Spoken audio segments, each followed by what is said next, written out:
Hi everybody, happy spooky season, happy October 2nd, welcome to Shivers.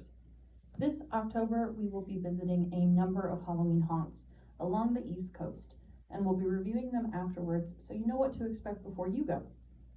Kicking off the season, today I will be reviewing Port City Fear Factory, Chapel of Horrors in Wilmington, North Carolina.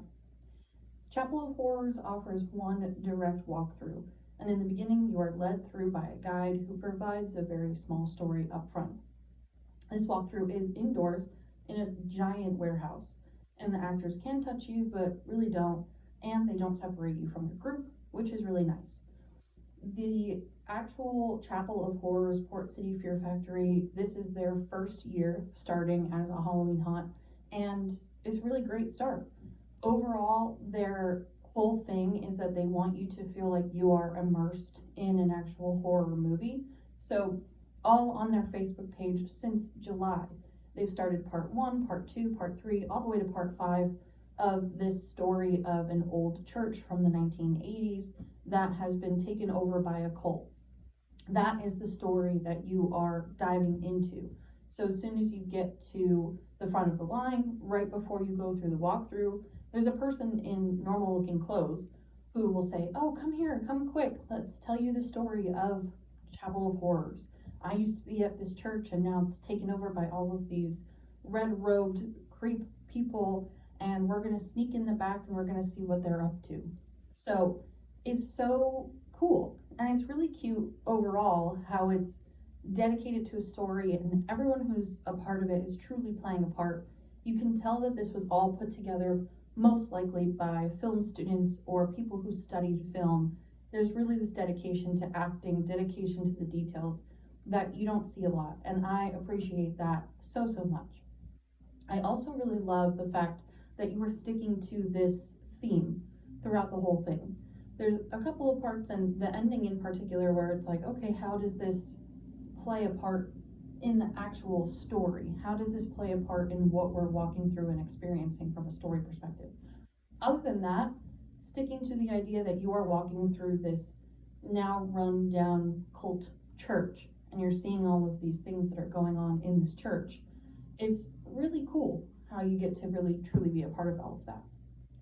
For any of you who have listened to my reviews from last year, I have a big pet peeve of going through these haunted houses and Halloween haunts, and there's all of these details and prosthetics and makeup and things that they have put into it, but the rooms are pitch black or super dark, and so you're trying to run away and you have no time or even no ability to look at the walls and see all of the details in the pictures and the masks and all of this stuff that they put a lot of effort into just simply because it's too dark and you don't have the lights on. Biggest thing that I loved about this, their lights were on and were used as part of a lot of the effects. You got to pause and see some of the scenes play out. You get to stop and see some of the people in their very elaborate costumes and makeup. I cannot stress enough how much I appreciate that. Going there this past weekend, because this was their first weekend open, we were able to go through multiple times. So we went through the first time, got to experience the actual haunt, came out, there wasn't too much of a line, so they said, "Do you want to go in again?" Sure. We went in again, met up with some other people, got to go in a third time. So from a customer service perspective, I thought that that was absolutely phenomenal. Granted, when they get busier, I'm sure they won't be letting people do that, but also they're just very open and receptive to feedback. They're asking for our feedback, asking for our thoughts, our very candid thoughts. And I thought that that was really lovely. It's proof that this is a group of people who are doing this for the right reasons, who want to grow, who want people to love it, and I have nothing but respect for the entire operation. It's also really great, I do believe, from the pricing perspective, being open for the first year. All of these tickets are $25 for general admission. You can pay a little bit more to get a parking ticket and a parking pass rather, but I don't really think that's necessary. There's street parking, you just park on the street. And yeah, a couple of VIP passes you can get, but general admission, $25, that's great. So humble price, I think it's fantastic. There were a couple of hiccups for other people as we were kind of standing there watching the crowd. Apparently inside there is a button that when pressed signals an emergency exit. So there are these group of people who went in twice and somebody bumped the emergency exit button twice while these people were in. So one guy came out and started screaming that I paid a ticket to be here and I should be going through the whole thing and not stopped halfway. But, you know, accidents happen. And again, these are the kinks of opening weekend. So all of that being said, getting on to the rating itself on a scale of 1 to 5 for each of these categories. For artistry, I would give it a 5 out of 5. I think it's very creative, I think it's very smart, and I think it is really telling to the longevity of this project. For the production, I would say a 3 out of 5. It is a very short walkthrough. You know, I drove over 2 hours to get there, and it's about a 15-20 minute walkthrough max. So I'm not complaining about the drive or anything, but if I am someone who is driving from out of town and is expecting to go through a true Halloween haunt and walkthrough and event, I would expect for it to be at a minimum a half-hour walkthrough. So I think that that just comes with time, with more actors, with more money, with more space. But all that being said, I would give it a 3 out of 5. For customer service, I would give it a 5 out of 5. Everybody was so nice, so kind. Security was so nice and kind. Everyone was open and receptive to feedback. One of the random people who were working the t-shirt desk offered to take a picture of our group in front of their sign, which was just lovely.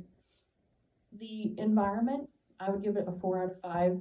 It is really nice to have an indoor walkthrough. You don't have to worry about the elements or the rain or anything like that. It was rather warm inside, so I couldn't even imagine people who were all done up in their costumes and stuff. That's the only reason why I'd give it 4 out of 5. For decor, I would give it a 5 out of 5. I think there were a lot of different areas where attention to detail was phenomenal. Even at one point, I touched one of the masks that were hanging on the wall, and you can tell it's really great quality. It's not just something picked up from Party City. It's legitimate film, TV crew, makeup, prosthetics, all of that good stuff. So I think it's fantastic. The makeup and costumes, exact same purpose. I would give it a 5 out of 5. For some of them, they had just red robes and masks on, but they really played it up and they did a great job. And then the other people who were in full outfits, full gear, full makeup, it looked great. Everything looked really, really, really well done. For scares, I would give it a 4 out of 5. I would teeter on 3 out of 5. Just for me personally, it wasn't scary, but there were a lot of people who were screaming and their screams would really catch you off guard and were really just well done. It's very evident that these people have done this before, which I think is really great. So all in all, adding that together, we get an actual score of 4.4 out of 5. Kicking off our Halloween season, I think this is a fantastic way to start. If you are in the Wilmington area or you're looking to just go for a day trip, I highly recommend. I absolutely cannot wait to see where this Chapel of Horrors Port City Fear Factory is in 5 years from now. I think they're going to take over the whole building and have lines all the way down the street. I'm very optimistic for their future, and I think it is worth a trip to go. So that is it for our review today.